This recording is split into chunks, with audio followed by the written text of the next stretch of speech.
pangunahin na yung protection para sa ating mga Ang in-experience namin, para tayo talagang empowerment.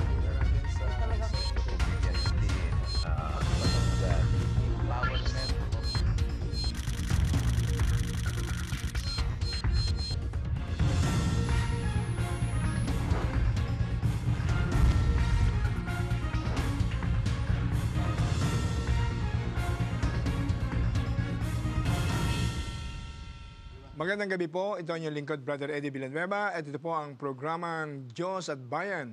Ang programang patuloy na naninindigan sa katotohanan, katarungan at katwiran. Sa pagpasok ng administrasyon ni President-elect Rodrigo Duterte, may isasakatuparan na kaya ang matagal ng diskusyon sa pagbabago ng porma ng pamahalaan. Mariin kasing isinusulong ni President Duterte ang Federalismo na pangunahin sa mga legislative agenda ng kanyang administrasyon. May sapat nga bang numero sa Kongreso ang mauupong bagong Pangulo para maisagawa ito? At kung magtatagumpay nga ang mga tagapagsulong ng Federalismo, magiging daan ba ito ng tunay na pagbabago kung kalagayan ng pamumuhay ng pamilyang Pilipino ang pag-uusapan? Alamin po natin sa episode na ito ng Diyos at Bayan. Pero bago po iyon, panoorin muna natin ang ulat na ito.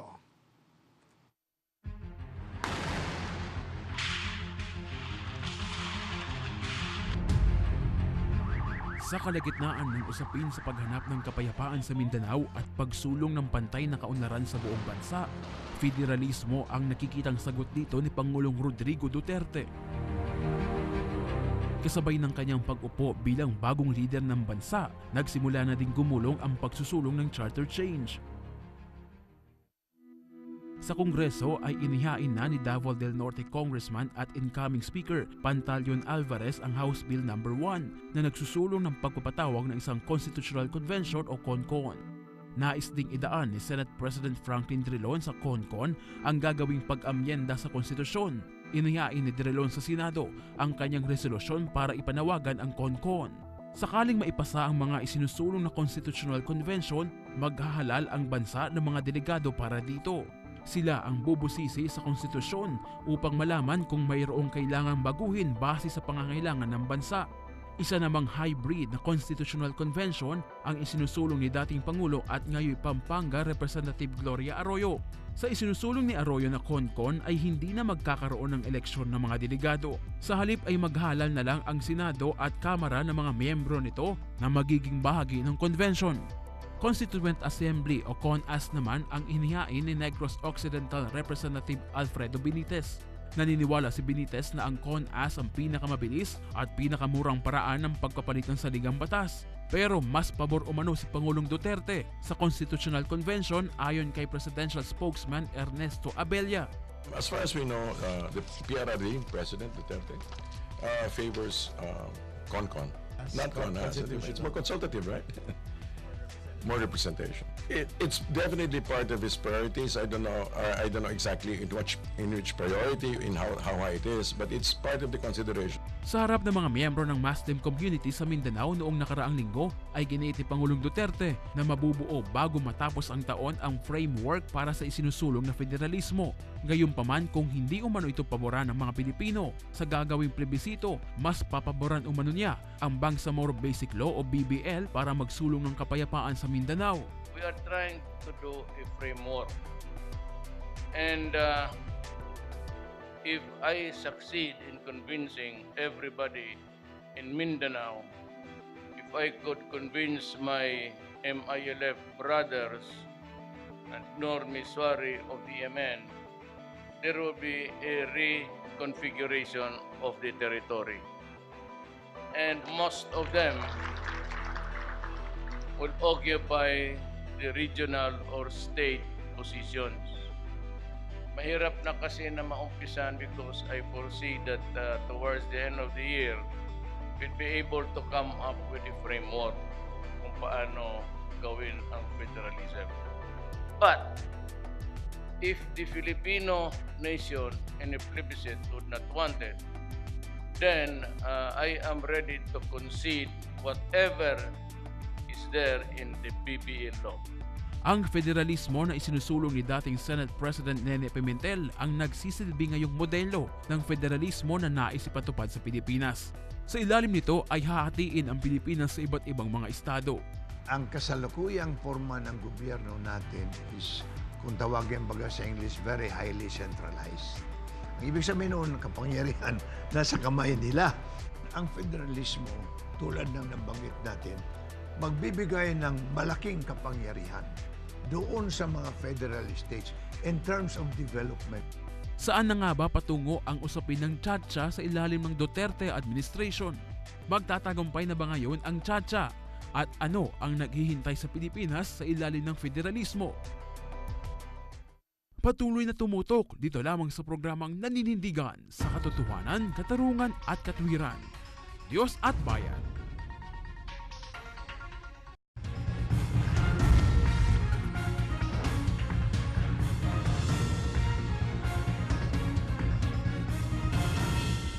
Tayo po ay dumako po tayo sa programang Diyos at Bayan. Ating tatalakayin ngayong gabi ang paksang Pilipinas sa ilalim ng Federalismo. Bago natin simulan ating talakayan para sa ating mga masugid na televiewers, inyong mapanood ang Diyos at Bayan mula alas 8 hanggang alas 9 ng gabi tuwing Miyerkules dito po sa Light Network Channel 33 at ang Light Network Channel 33 po ay mapapanood sa iba't ibang mga cable channels na nakikita niyo sa inyong mga TV screens. Muli po itong mapanood ang episode na ito sa GMA News TV Channel 11 at GMA Channel 7 sa mga araw at oras na makikita ninyo sa inyong mga TV screen.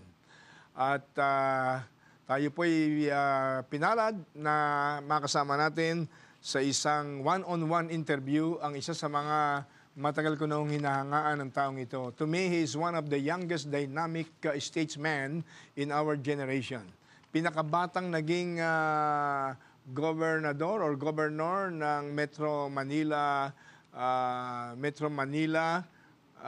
Commission, naging general manager ng MMC, Metro Manila Commission, after the First Lady's stint, Imelda Marcos. At siya po ay 2 beses na naging senador ng ating bansa. Siya po ay 2 beses na naging gobernador ng kanyang probinsya at naging pangulo ng samahan ng mga provincial governors ng buong Pilipinas.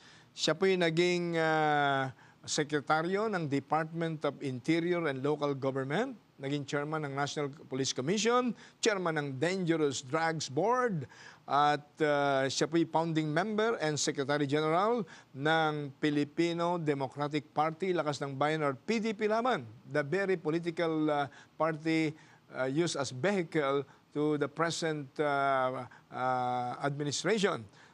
Siya po ay naging Secretary General for Luzon 1983-87. And of course, naging most outstanding governor po. Ayokong makalimutan to, for incomparable achievement, sterling performance and services by Philippine Information Agency. And of course, currently siya po ang President and Director ng Manila Hotel. Walang iba kundi si dating Senador Joey Lina Jr. Magandang gabi, Senador. Magandang gabi, Brother Eddie. Salamat sa paanyaya mo na maging panauhin dito sa Diyos at Bayan. Mahal na mahal ko itong lugar na ito, makasaysayan itong studyong ito sa buhay ko. Nagkaroon ako ng programa dito for 13 episodes. Sa totoo lang, ano? Sa totoo lang ang programa ko rito. At maraming alaala ang nakintal sa isipan ko dito sa lugar na ito. Magandang gabi po sa lahat ng mga televiewers, and it's nice to be back home. Well, talagang pagdating sa napakahalagang paksa ito, yung federalismo, unang-una talagang naisip kita. Naging guest ko na rito si former Senator Nene Pimentel and Foreign Affairs Secretary Jun Yasay. Ngayon, we tried, the director ng ating programa, they tried to invite one of the alter egos of President Rodrigo Duterte sa Malacanang. Pero lahat nag-excuse, ano? Hindi ko alam kung naamoy nila na ikaw ang ang kasama as guest, ano? Dahil ito yung no holds barred program, ano? Pero very, very fair naman ang ating programa at hindi naman tayo nanghihiya ng tao, no? Substantial itong pag-uusapan natin. Ito yung tungkol sa federalismo. Ito yung pahapyaw na pag-usapan, pahapyaw lang, pero mas gusto ko yung substantial and deeper discussion. Unang-una, Senator Joey, ano ang pagkakaiba ng federalismo or federalism sa unitary form of government? Sa madaling salita, Brother Eddie, ang isang unitary system of government ay isang bansa na may iisang gobyerno. Isang bansa na iisang gobyerno. Sa federalismo, mayroon kang isang bansa ring may tuturing, subalit maliwanag na may iba't ibang mga estado, mga sovereign states by themselves, but confederating or getting together under one state as well. Pero yung pong mga maliliit na bansa or sub-state or the lower level of government under the central government, ang tawag po dyan ay bansa din. Kaya tinatawag state. Ang Filipino translation ng state, bansa. So, sa unitary, isang gobyerno, isang bansa. Dito sa federal, isang bansa, subalit mayroong maraming maliliit na estado. Whether 11 states na sangayon sa proposal ni Senator Pimentel o kaya ay 3 island state, Luzon, Visayas, and Mindanao. We do not know what will be the final proposal in organizing several states. But klaro sa unitary, which is our present system of government, one nation, one government. Nothing else. Kung meron mang ibang levels of government, ang tawag dyan ay local governments, hindi po states. Ang sa aking pagsusuri, maliit kong pagsusuri, pag-aaral, ang dahilan kung bakit maraming nagkakagusto ngayon sa tinatawag na federalismo ay yung ito ang isa sa mga major agenda ng ating bagong Pangulo, President Rodrigo Duterte or RRD, no? Dahil ang number one issue rito na mabilis na makatch ng tao, lalo na sa mga probinsya, it's high time to put an end to the so-called Imperial Manila. Yung Imperial Manila ay nakot ang attention ng mga taga-probinsya. Ano ba ang basa mo rito? Kasi ang aking iniisip, many years ago, alam mo naman tayo, lumaki rin tayo sa karsada, no? During the time ng 20 years Marcos regime, ano? At nakulong tayo. Pareho at palagi ko tayong nakulong din. Ano? Okay, dalawang beses nakulong during that time. Ako yung mabilis na nakatakbo, brother. Oo. Marami akong kaso, pero mabilis nakatakbo. Well, anyway, isa lang naman ang ating pagkakaisa, yung pagmamahal sa bayan. Ano? Many years ago, para bang hindi pa nararating ng sambayan ng Pilipino yung national identity dahil wala pang significant national unity. It appears unity among the Filipino people has become elusive dahil sa regionalistic spirit, ano? Ilocano Bloc, Visayan Bloc, Bicol Bloc, Tagalog Bloc. Pero medyo nawala na yan, no? Ang kinakatakot ng iba, baka bumalik yung regionalistic spirit, yung kanya-kanya ng bloke, no? Lalong humirap yung tinatawag na pangarap nating magkaroon ng a genuine Filipino nation with national identity. Kaya gusto kong ma-explore ito intelligently, objectively. Anong masasabi mo rito bilang professor ng political science, I know? Local government, oh. Anong masasabi mo rito? Yan po isa sa mga danger o panganib na magtatayo ka ng mga estado or bansa. Kasi wala naman po ibang translation ng state kundi bansa din eh. Kaya nga yung Bangsamoro, bansa ng mga Moro, Bangsamoro. At yun na nga kinatatakot ng iba na kung magkaroon ng bangsamoro, ay baka naman yan ay isang hakbang na lamang Secessionist para sila ay humiwalay. Kung gagawa ka pa ng 11 bansa, baka sa susunod na panahon, hindi sa kasalukuyan, baka mag-isip na yung ibang bansa, katulad ng Bangsamoro, hindi ko naman sinasabing yun ang mangyayari. Pero ang magiging matindi, may danger at saka magiging matindi ang regionalismo na naman. Sapagkat ang proposal ay ang paghahati ng Pilipinas sa 11 bansa, halimbawa, ay magiging batay sa ethno-linguistic characteristic ng mga region.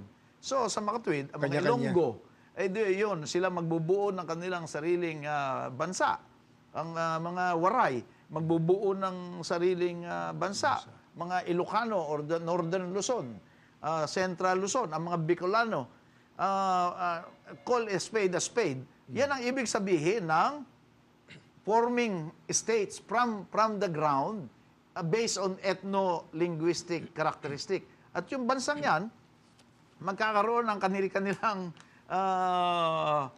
state departments. Meron din silang executive, meron silang legislative, at siyempre yung judiciary. Bagamat ang judiciary, sa nabasa kong proposal, centralized pa rin, pero highly decentralized. Magkikreate ng marami ibang korte para sa gano'n na siserbisyuhan ang mga iba't ibang bansa. Magkakaroon ng state governor, magkakaroon ng state vice governor. Para yan little president at saka little vice president. So yan ang magiging figura nitong ng Pilipinas kapag ito ay naging federal state. At ang presidente, meron pa rin presidente, ang presidente lang ang supervisor nitong mga bansang ito, at ang executive, ang federal government, ang kanilang jurisdiction, national defense security, national foreign relations, currency or coinage, ang customs, maybe internal or national taxes or collection, quarantine, maybe postal, and some other functions. Yun na lang ang ibibigay sa national. Sa national. At ang magdidesisyon ngayon, kung magbabago tayo ng sistema, ang magdidesisyon ay ang taong bayan, at ang desisyon nga ay magbuo tayo ng kanya-kanyang estado, at ang powers, ito na lang sa national, ang supervisor, ang presidente, hindi na diretso sa mga local governments. Meron ng another layer of government. Halimbawa, sa Calabarzon, kami, Southern Tagalog, mag-uusap-usap pa, mag-i-election din kami doon kung sino magiging governor. At sino magiging vice governor. At bubuo rin kami ng kanya-kanyang departamento. May DILG, may DSWD, mayroong Department of Agriculture, Department of Labor, Department of yung iba pang departamento, Department of Education. Katulad ba sa ARM ngayon, Autonomous Region of Muslim Mindanao? That will practically be the template of all the states. Magkakaroon sila ng kanilang state government. Ayun ang kanilang bansa. May teritoryo sila. Kasi ang definition ng state, may territory, merong government, merong sovereignty, autonomy, or sovereignty, at saka merong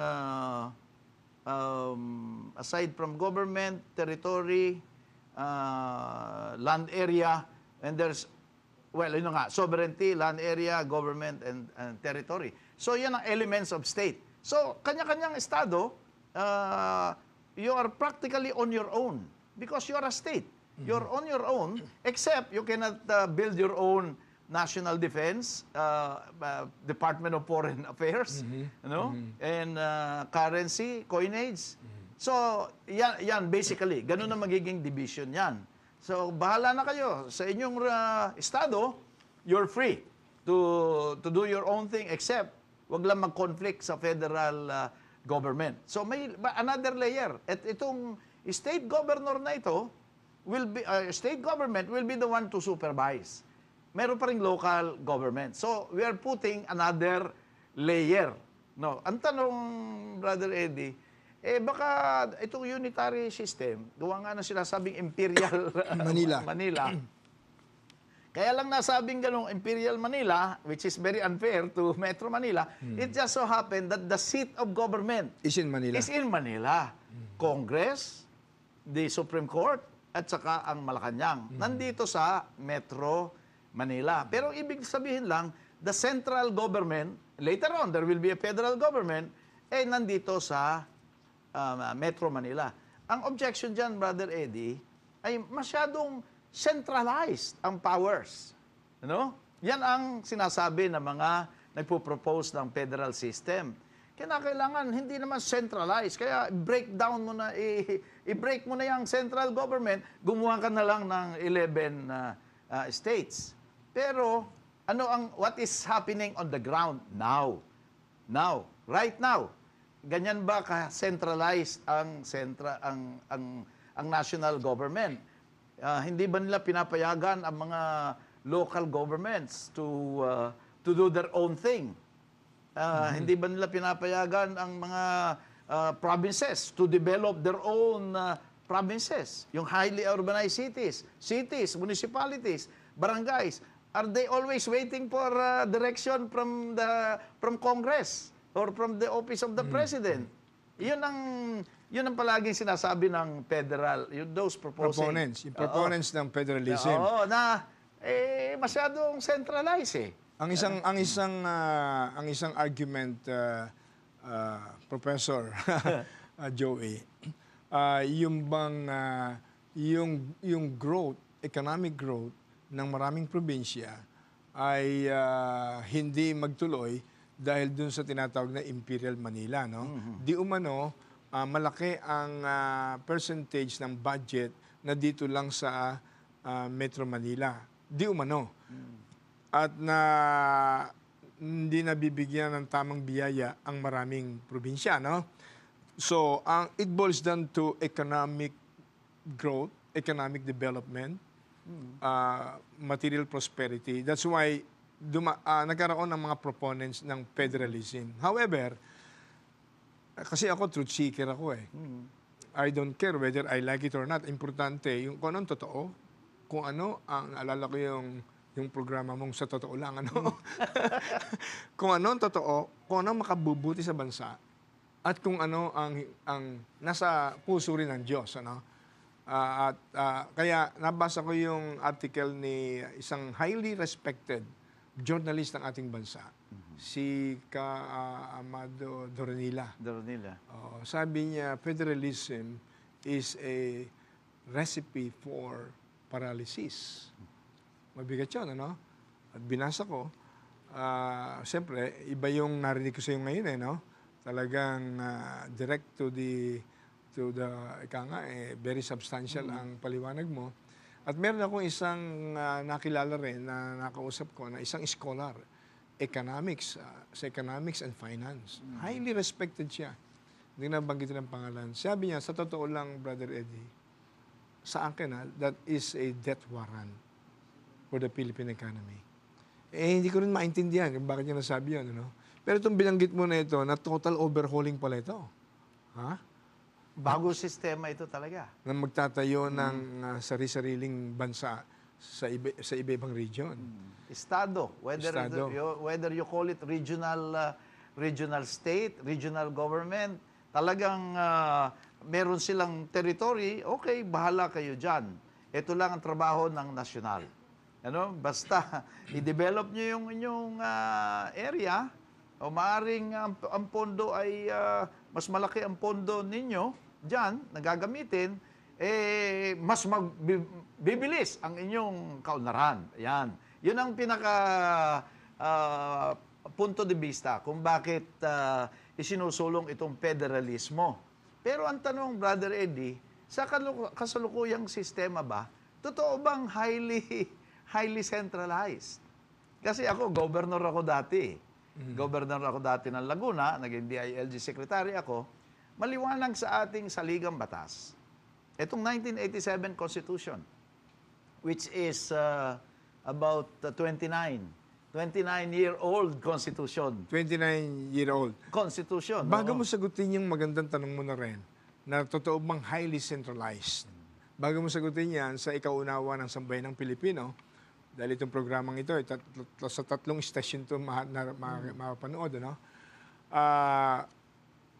Bibigyan lang natin sa daling pagkakataon ng isang mahalagang paalala. Okay. Huwag po kayong alis. Magbabalik agad ang No Holds Barred program ng Diyos at Bayan.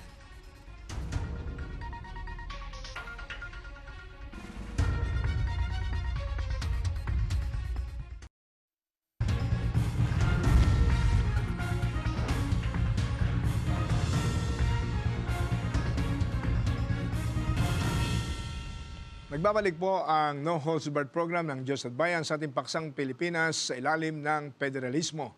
Bago tayo bumalik sa hanging question, sa totoo lang, Prof, I consider you as a professor in local and national governance. Ano? Sa totoo lang, excited ako sa federalism. Kasi for many years, disappointed and frustrated ako sa kabagalan ng economic growth. Yung economic growth maging inclusive, hindi exclusive sa mga vested interest. Ano? Pero nakaraang mga panahon, ang pinag-aralan ko rin yung parliamentary system or presidential. Pero itong federal, sa federal system, pwede rin mayroong parliamentary, pwede rin presidential. No? Bago tayo bumalik dun sa napakahalagang paksa na totoo bang highly centralized, ang ating government ngayon under the unitary system. Dahil ikaw naging very effective DILG secretary during your time. Bigyan natin pagkakataon sandali ang ilang public participation mula kay Ray De Pasina ng Tondo, Manila.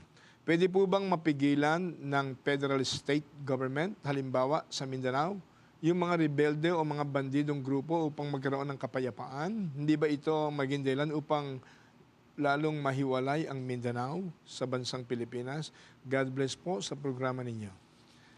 Mula kay Ani Raimundo ng Pasig, kaya po bang tulungan ng federal state ang kanilang kakulangan ng classrooms at textbooks at tumaas ang economic rate, makapagbigay ng trabaho o scholarships at infrastructure para maging develop ang mga probinsya?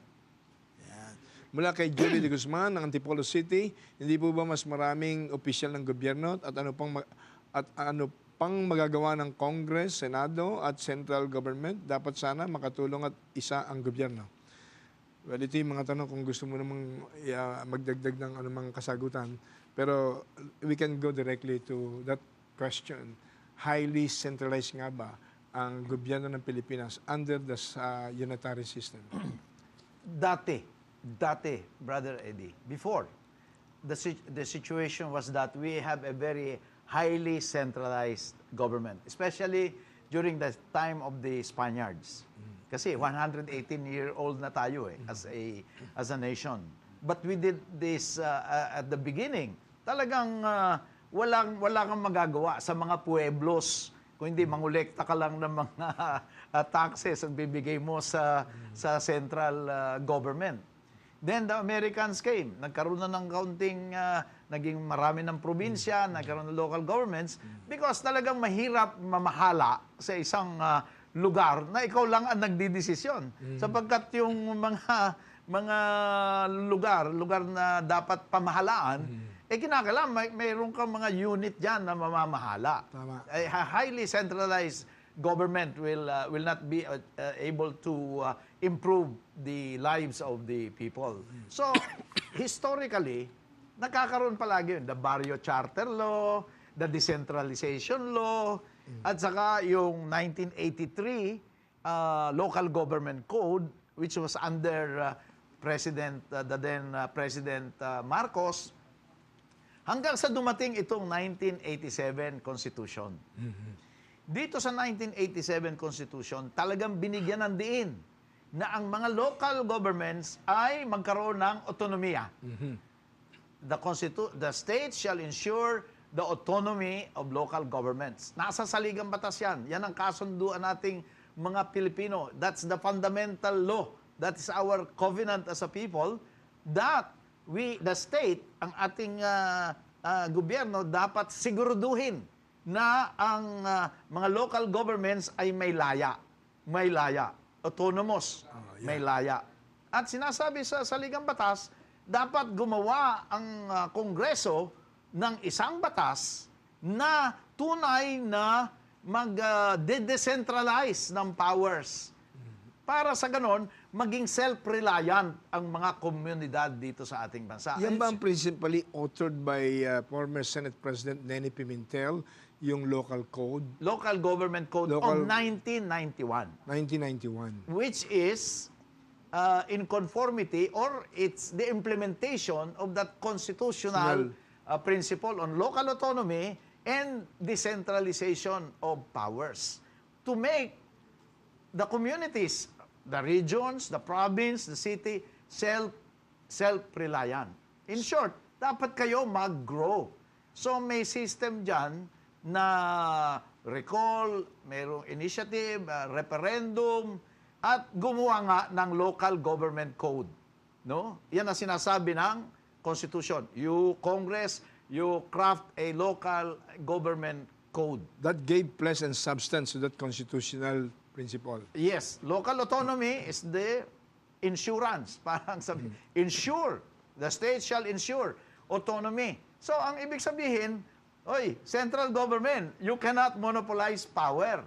You have to ensure that provinces, cities, municipalities, barangays, and even the autonomous regions, they should be given autonomy. Sasabihin na natin, autonomy is freedom. Freedom to decide what is good for you. So, doon sa local government code, ng principal author ay ang aking mentor, si Senator Nene Pimentel.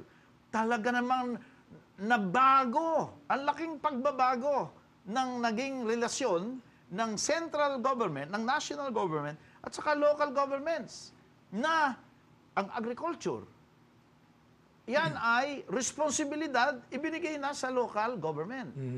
And the provincial and city, municipal governments have been given the power to govern their territories and ensure, that's the word of the local government, ensure, ano ibig sabihin ensure? Siguraduhin. And support. Ensure and support. Ano ito yung mga responsibilities? Preservation and enrichment of culture, full employment, social justice, maintenance of peace and order, ecological balance, science and technology, including all the comforts and convenience. Ito, exact words ng local government code, including the comforts and convenience of the inhabitants of the territories, meaning of the provinces, cities, municipalities, and barangays. So, ano na lang natitira sa nasyonal? Halos lahat ng aspeto ng buhay ng tao pwedeng pakialaman ng local governments. Ganyan na kalaya ang local governments. Ano naiwan na lang sa nasyonal? Hindi foreign affairs, national defense and security, currency, coinage, postal, banking, yun na lang talagang pang-nasyonal, yun na lang ang naiwan. Ang ibig mo sabihin, yung magagandang traits ng federalism, embodied na sa present system through the local government code of 1991. Of 1991. Alam mo, may nakausap akong isang pastor na nasa business din, ano? Very intelligent siya. Kasama siya nila Brother Whedon King, ano? Pinaliwanag niya sa akin sa isang probinsya na mag-ausap kami. Alam mo, Brother Eddie, doon sa local code, ang mga barangay captain, they can exercise significant authority and power. Hindi sila pa pwedeng basta-basta maniobrahin ng mga mayors. Kung alam lang nila how to implement, ano? So it appears wala pang 100% effective implementation yung substantial provisions ng local government code. So my next question is, paano mangyayari yun? Napakaganda ng paliwanag mo tungkol dun sa ingenious local code, local government code, principally authored by our idol, former Senate President Nene Pimentel. Naging Secretary General ka pala ng PDP laban sa Luzon, ano ha? Early part. Early yun ang, part, yun ang original party ko. Oo. That's why I'm also enamored by the idea of federalism because at that time, that's Marcos time eh. Eh wala naman talagang local autonomy noon eh. Wala ngang eleksyon noon, Brother Eddie. Talagang everything is being dictated by Malacanang. So ang reaksyon ng mga aktivista ay magkuha na lang tayo, mag-federal na tayo para hindi ganyang sistema, too highly centralized. But as history would tell us, na-decentralize eh. At ito na nga ang local government code which is the implementation of the local autonomy principle in the Constitution, talagang binigyan na ng poder, binigyan ng responsibilidad, at binigyan ng pera. So, tatlo yan. Power, responsibility, and resources. Ngayon, nagtatalo, when I say resources, bawat probinsya, bawat syudad, bawat bayan, bawat barangay, ay meron na silang share sa national taxes. May debate lang yun, bakit kulang yung percentage. Yung percentage, at saka yung what is included in the national taxes.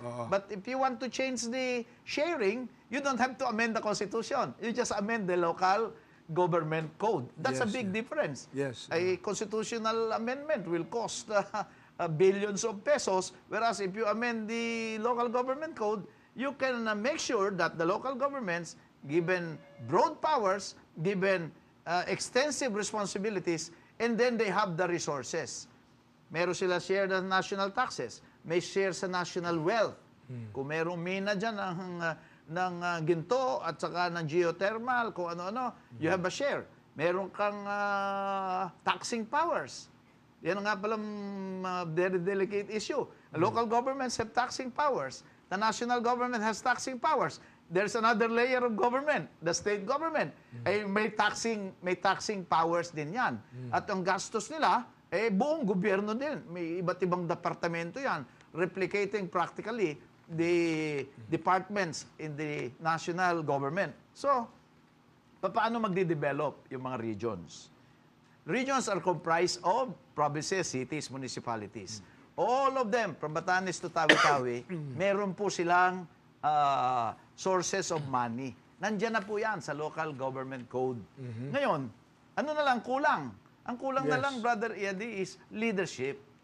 Leadership is the key element na kahit anong ganda ng sistema ng pamamahala o gobyerno, kung ang namumuno ay hindi talaga tapat sa Diyos at sa bayan at merong iba silang agenda na isinusulong na pansarili at hindi pambayan, wala rin mangyayari kahit anong ganda ng local government code. Alam mo, you hit the head of the nail nung sabihin mong leadership.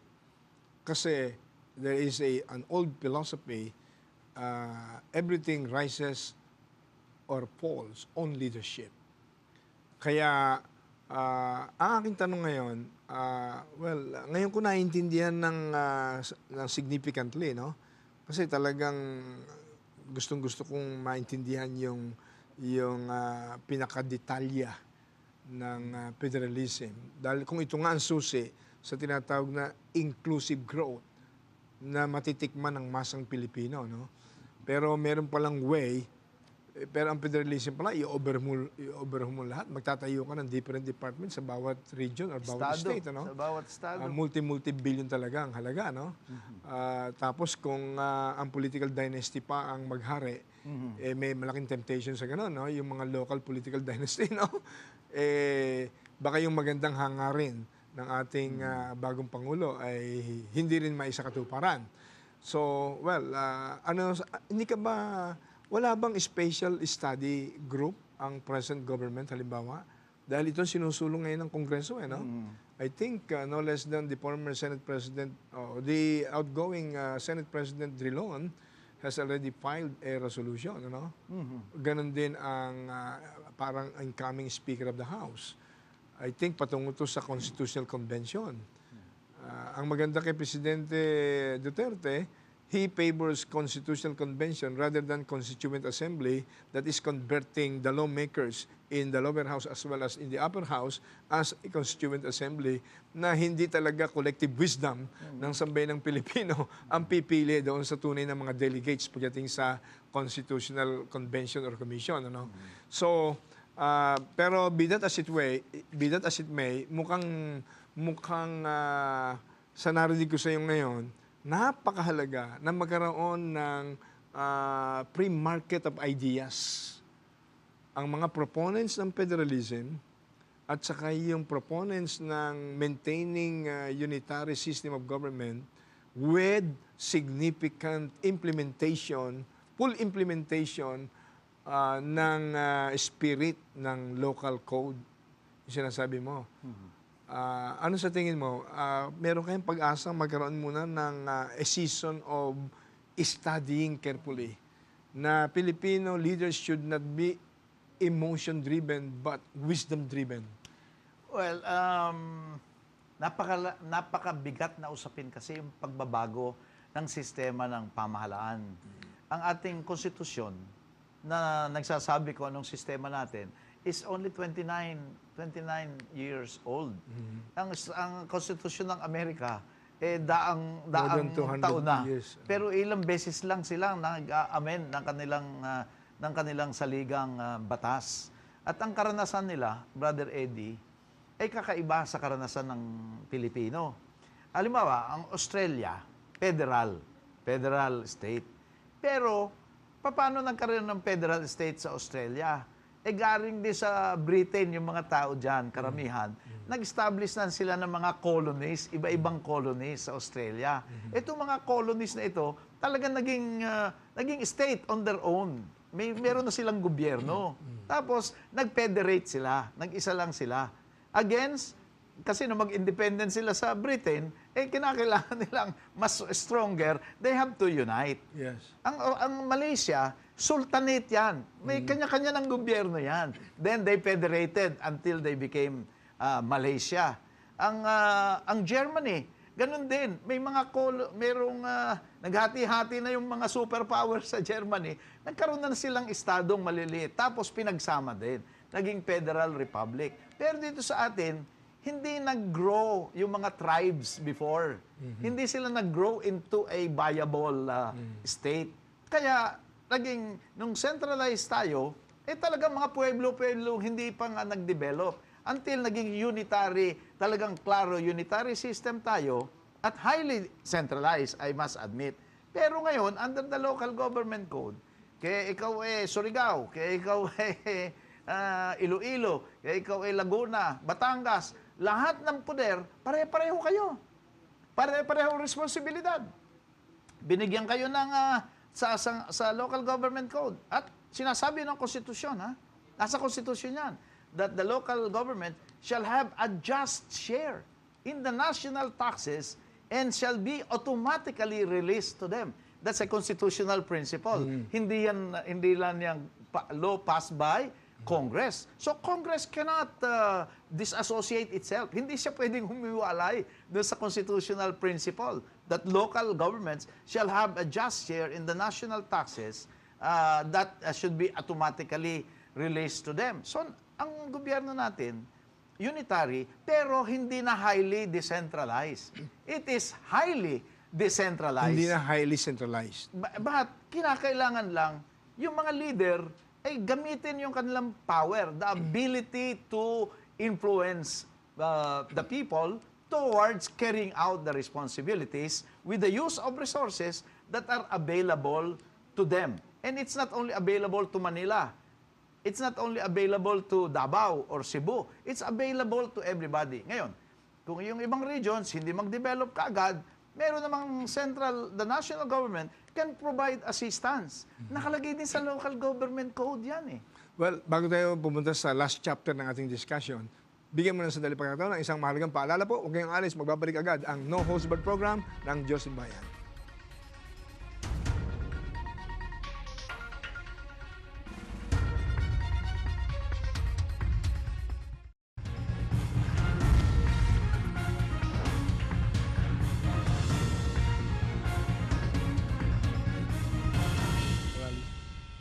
Nagbabalik po ang No Holds Barred program ng Diyos at Bayan sa ating paksang Pilipinas sa ilalim ng Federalismo. At huling chapter nito, Brother Joey. At bigyan lang ng pagkakataon sa dali ang ilang participation from the public. Ito bang Federalismo ay maganda sa kabuuan ng bansa o sa ilang probinsya lang? Bubuti ba ang kalagayan ng bansa? Beck Quijano ng Quezon City. Mula kay Yoli Calig ng Quezon City, anong maganda at di magandang epekto ng federalismo sa ating bansa? Mula naman kay Neil Ercilio ng Makati, saan po kukuha ng panggastos yung mga mahihirap sa probinsya? Ang alam ko po mas marami ang mahihirap sa probinsya kaysa sa mayayaman. Kung malaki ang kita ng isang lugar, paano pa mapagbibigyan ng yung iba na manungkulan at maipatupad ang equal opportunity na binabanggit ng konstitusyon kasi hindi na siguradong mapapaalis sa pwesto ang mga dynasty. Ito ay ilang mga komento po mula sa publiko. Dahil medyo nag-running out of time tayo, kung po pwede ay yung mga huling punto. Palagay ko magpa-part 2 tayo rito. At kukumbinehin ko yung medyo very busy lang daw sila. Okay. Yung ilang nasa pamahalaan natin. Ano? Mas maganda magkaroon ng open mind, open heart, and free market of ideas. Definitely, may isa ako nabasa, Brother Eddie, na ang korupsyon daw mababawasan kapag federal. Ang sabi naman ng iba, gumawa ka na another layer of government, yung state government, dinadagdagan pa na another layer of corruption. Corruption can only be solved if we have leaders who are really have a healthy fear of God and will act in accordance with one's faith, no? Yung tunay na pananampalataya. By the fruit you shall know the tree. Yeah. When I was governor of Laguna, my battle cry was to the effect that the national government is irrelevant in Laguna because I was using the local government code na talagang ang poder ibinigay na sa amin. Ibinigay na sa provincial government at saka sa municipal government. Yung agriculture, ang provincial government ang nagpapasweldo ng mga provincial agriculturists at saka extension workers. Hindi na national. Dati national yun Yung health na napakagastos na service. But that's local. That's local. Yan ba yung tinatawag na devolution? Yan ang devolution of powers. Yung social welfare, ano? Ang nangyayari lang, na-devolve nga yung maraming responsibilities and the corresponding powers like tourism, part of public works, part of DNR, local government na yan You know? At saka, ang trabaho ng local governments, enforce the laws and ordinances within their respective territories. Kaya, you're free to do what you want You have the responsibility to enforce the laws. Yan ang mga responsibilities ng local governments. Ngayon, paano yung ibang region? Well, the regions are comprised of provinces and cities. They do not exist on their own. They have, we are divided already into 11 administrative regions. Meron ng ganyan 17 administrative regions. Meron tayong Regional Development Council. Bawat region mayroong Regional Development Council. At binigyan ng kapangyarihan ng Presidente precisely to organize the Regional Development Councils. Ngayon, paano madidevelop yung ibang region? Assuming, meron silang Regional Development Plans and Programs. Nasa local government code. Strengthen that. Kung ano yung programa nila, then lahat ng region, sabihin ng Office of the President, lahat ng region will have equal sharing too. Will have their own funds. Na from the national central government, ibababa na yung pondong yan. Equal lahat sa lahat ng region, mayroong based on population, based on land area. So walang makakapagsabi na nakakalamang ang ibang region. That can be done without amending the Constitution. Anyway, Brother Joey, I still believe na we have a new president na open-minded naman. Bakit ko ito masasabi? Hindi ba nung una, ayaw niya sa K-12? Yeah. Dahil ang mga dumating sa kanya mga feedback, makasama yung K-12, sa kapakanan ng mga masang Pilipino. Nung marinig niya yung mga paliwanag nila bagong Education Secretary Liling Briones, na isang highly respected educator, from UP and also from Visayas, Silliman University yan eh. At saka sila dating Secretary Armin Luistro na no nonsense itong K-12, ano? Nagbago ang desisyon ng presidente. Ibig sabihin, mamaya na yung statesmanship niya. Hindi siya tawag dito hindi siya narrow-minded, ano? Yung kay BP, kay Vice President Leni Robredo, hindi niya bibigyan ng cabinet post, ano? Pero nang makakilala niya, marinig niya, nagbago ang kanyang desisyon. So, what I mean is that ang tingin ko, meron siyang authentic statesmanship. Hindi naman we don't need anything from the president, ano? Pero I hope na yung aking nadidiscern, meron siyang authentic sincerity to be one of the greatest, if not the greatest president in history. No? Yeah. Kaya, open ka ba halimbawa? Baka mamaya mapanood dito ng Pangulo, bigla kang tawagan. Pwede ba mag-usap lang tayo tungkol dyan? Dahil I'm interested to know the deeper things. Tungkol sa federalism, unitary government. Kasi napakahalaga eh. Pero ako, I'm thinking of initiating a pre-market of ideas, kukumbidahin kong ilang key people sa government, pro and con, siguro the whole day, ako sabi ko ilang mga businessman na may puso sa bayan, ano? At magkaroon ng talagang no-nonsense study, brainstorming, bago natin kaladkarin ang sambayanan sa isang idea o ideology o paniniwala na wala pang careful study and research. Tingin ko naman, siguro, okay ka naman halimbawa sa mga ganong mga pagkakataon, ha? Brother Eddie, para sa Diyos at sa bayan, wala naman tayong ibang agenda. I am in the private sector. I just feel that out of love for our country, I should share my ideas based on my experiences in government for a long time. Especially when I was DILG Secretary and Governor of the province of Laguna. Alam mo, doon sa Laguna, kami yung unang nagbaliktad nung sharing eh. Dati, ang 60% ng aming revenue galing sa internal revenue allotment. 40% lang yung local sources or the taxes that we are able to collect from Nabaliktad Laguna. ninyo, ha? Nabaliktad namin in 2 years' time, naging 60 na ang local taxes, 40 na lang yung central government. Because may taxing powers ang mga local governments. Hindi lang ginagamit, ha? Well, without yung iba resorting to federalism. Yes, without resorting nangyari to yan, ha? federalism. So, kung ang local governments, and I'm saying this with all modesty, no, because I went through that as a local executive, kung talaga nakafocus sa development ng isang lugar, ang isang namumuno, wala siyang ibang agenda, kung hindi talagang public service, the place will develop. And 26 years old pa lang itong local government code. 29 years old lang itong constitution. That's too short a time in the life of a nation. Yes. So, America, ang more than kanilang 200. constitution, more than 200 years. yes, more than 200 years. Hindi Ngayon, nagbabago except few amendments. Ano? ang masasabi ko lang ay... Please, yung closing remark mo na rin. Si President Duterte, first of all, talagang we wish him success because his success is our success too. And as you observe, kung naman siya, statesman siya eh. Hindi naman siya yung one track mind eh. Contrary to the initial perception of some, na para siyang napakatigas ng ulo. Pero as you go to know him, hindi siya ganon. A real statesman. My last remark is, federalism is here eh.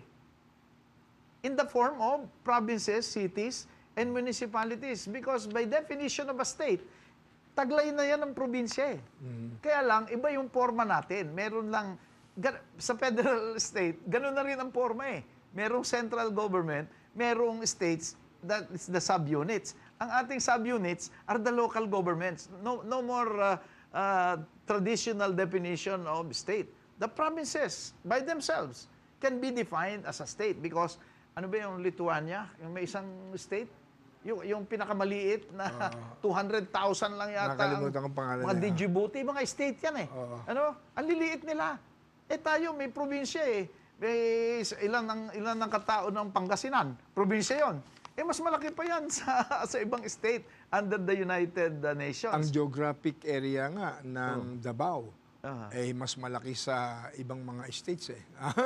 But President Duterte is the classic example of a local government official, who does his job and can make his Make city things great. a progressive place, a safe place to live in. That's right. So, kung ang quality ng leadership natin sa local talaga namang the one that we truly need and desire, then the local governments and their jurisdictions will grow. And when they grow, inclusive growth included, that will mean the growth of the region. One last statement, ha? Yes. In the United Nations, 193 countries. 193 countries. Or 195. Minsan, may nadadagdag. Out of that number, 193 or 195, 163 are unitary in system of government. So it only goes to show more than majority, overwhelming majority. 163? 3. Oo. 163 out of 193. Wow. Hindi alam ng marami yan, ha? Well, and those who sa are propaganda-wise kasi. and those who are federal states have their own unique experiences. Yes. They started as small Historically. states, historically, and then they confederated, and they organized into a United States, for example, of America. Kaya hindi pa pwede yung basta kokopy na lang tayo sa mga ilang mga bansa dahil may kanya-kanyang unique historical background. That's right. Well, maraming salamat, Joey. At yung pinakahuli mong masasabi, excited ang mga tao. Dahil ako, na-excite ako sa mga paliwanag mo eh. The best government is a government that is governed best. And You're right. I think kahit anong sistema, Yes. hindi tatakbo maganda. Kung yung nagpapatakbo ay talagang hindi sagot sa hamon ng mga problemang dapat tugunan ng mga namumuno. In other words, everything rises or falls on leadership. On leadership. Well, maraming salamat, Professor, Senator, emeritus ng bansa. But you're still too young, ha? Mas malaki edad ko sa iyo eh. Kaya I'm still hoping na marami pang Joey Linas ang ipoproduce ng ating generation. Salamat po. At maraming salamat po sa inyong pagsama sa ating programang ito. At gusto ko lang banggitin ang isang katotohanan: no amount of political, economic, and social system can succeed without the corresponding moral and spiritual revolution. Ibig sabihin po, in short, ang pagbabago dapat magsimula sa ating mga individual na buhay. Naalala ko ang 2 Corinthians 5:17, anyone who is in Christ Jesus is a new creation. All things have passed away, all things are become new. Kung tayo po ay napasok ng ang Holy Spirit na Lord Jesus, na mababago po ang ating buhay. Dating mayabang, mawawala ang kayabangan. Dating covetous, mawawala ang covetousness. At talagang magkakaroon ng Christ-like character. Sabi nga ho ni Lord, you will know my real disciples by their fruits. So ito po si Brother Eddie Villanueva, patuloy pong lamang na kayo'y tumutok dito sa programang ito at isang no-host bar program ang Diyos at Bayan na nanindigan sa katotohanan, katarungan at katwiran. God bless you all and God bless the Philippines.